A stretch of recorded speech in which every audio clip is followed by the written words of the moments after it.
बिस्मिल्लाहिर्रहमानिर्रहीम।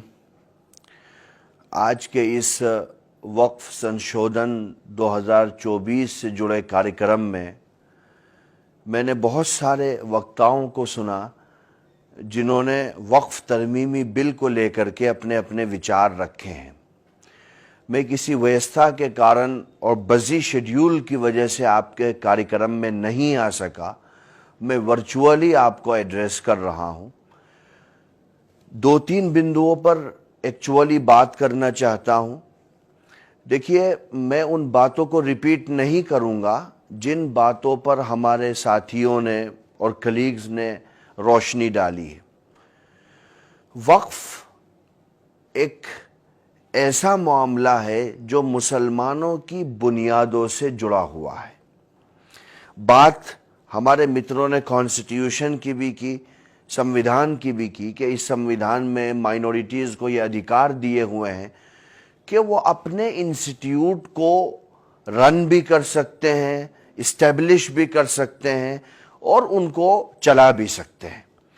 लेकिन सवाल ये है कि हम अपने संवैधानिक मर्यादाओं की रक्षा इसका तसव्वुर उन लोगों से कर रहे हैं जिन्होंने बेसिकली भारत में संविधान की रूह और आत्मा को कुचलने का काम किया है। देखिए, मैं कुछ दाएं बाएं की बातें करूं उसमें समय जाए। मैं कुछ ऐसी बातें आपके सामने रखना चाहता हूं जिसका जानना हर भारतवासी के लिए ज़रूरी है। सब लोग जानते हैं कि यह बिल जॉइंट पार्लियामेंट्री कमेटी में चला गया है, जेपीसी में चला गया है। वक्फ संशोधन विधेयक जो जेपीसी में गया है, मेरी व्यक्तिगत तौर पर जेपीसी के अनेक सदस्यों से बातचीत हुई है, मुलाकात भी हुई है। वो साफ तौर पर यह कह रहे हैं कि सरकार मन बना चुकी है कि वो वक्फ संशोधन विधेयक 2024 को पार्लियामेंट के अंदर पेश करेगी। ये मन बना चुकी है सरकार। ये मैं नहीं कह रहा हूं, ये जेपीसी के लोग कह रहे हैं। अब सवाल क्या है, हम लोग भी, हमारी कम्युनिटी में भी लोग अभी तक ये समझ नहीं पाए हैं कि हमें इस लड़ाई को लड़ना कैसे है।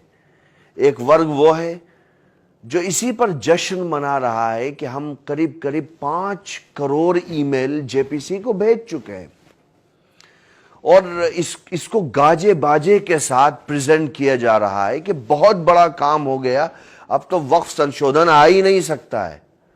अरे साहब, भारत के लोकतांत्रिक व्यवस्था में पार्लियामेंट सुप्रीम है कोई भी कानून बनाने के संबंध में।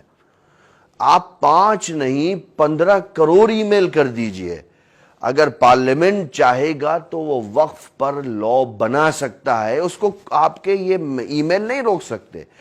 ये एक जागरूकता जरूर बताते हैं, प्रेजेंट करते हैं, लेकिन अगर कोई ये समझे कि यही काम है, इसके अलावा हम जंग जीत चुके हैं, तो ये बहुत बड़ी बेवकूफ़ी और नादानी होगी। Supreme, constitutionally supreme law making power parliament के पास है। और जेपीसी में कितने मेंबर हैं साहब? 15 मेंबर तो उन लोगों के हैं जो इस बिल को लाए हैं और 14 मेंबर उन लोगों के हैं जो इसको अपोज कर रहे हैं। कल अगर वो मेजोरिटी अपनी रखें तो 1 वोट से मेजोरिटी, तो वहां भी उनको प्राप्त है। अब सवाल यह है कि करना क्या है। क्या सिर्फ रेजोल्यूशन पास करने से? आप लोगों ने कार्यक्रम किया, मैं बहुत उसकी कदर करता हूं, लेकिन क्या ये कार्यक्रम, क्या हम 10-15 लोग या 100 लोग एक रेजोल्यूशन पास कर देंगे और सरकार को दे देंगे और ये कहेंगे कि साहब हम इसको नहीं मानते? अरे भाई, हम तो पहले से कह रहे नहीं मानते, लेकिन वो आ तो गया ना बिल, अभी जेपीसी में है, कल वो पास भी हो जाएगा। अब इसमें 2 काम करने हैं पूरी कम्युनिटी को, और ये लड़ाई आने वाली नस्लों की, आपकी रिलीजियस आइडेंटिटी, डिग्निटी, इंटीग्रिटी की है।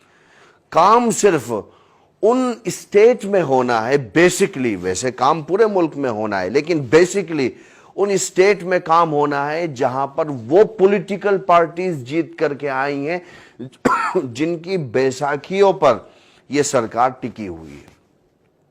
आप क्यों नहीं पूछते नीतीश कुमार साहब से कि आपको तो मुसलमानों ने वोट किया है, आप अगर बिहार में 2005 से सत्ता में हो तो मुस्लिम वोट के बगैर आप सत्ता में नहीं रह सकते हो। क्यों नहीं आप चंद्रबाबू नायडू साहब को पूछते, क्या मुसलमानों ने आपको वोट नहीं किया है? आप क्यों नहीं इन राज्यों में एक आंदोलन खड़ा करते हो, लोगों को बताते हो? क्या संविधान ने हमें आंदोलन करने का अधिकार नहीं दिया है? मैं किसी हिंसा की बात हरगिज नहीं कर रहा हूं, मैं संविधान में दिए हुए मौलिक अधिकारों की बात कर रहा हूं कि आंदोलन शांति प्रिय क्या हम बिहार में और आंध्र प्रदेश में नहीं कर सकते हैं?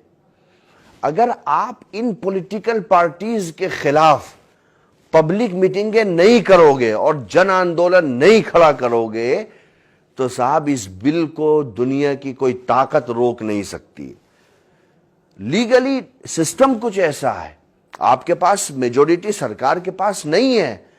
मेजोरिटी तक पहुंचाने के लिए ये 2-3 बैसाखियां हैं। मैं इसीलिए कहता हूं कि आप जाइए, बात करिए, वहां के बिहार के मुसलमानों को कहता हूं, आंध्र के मुसलमानों को कहता हूं, आप बात करो जा करके। आप पकड़ो कि साहब हमारा वोट आपके साथ जुड़ा हुआ है, आप किस तरीके से संविधान की रूह को कुचल रहे हो।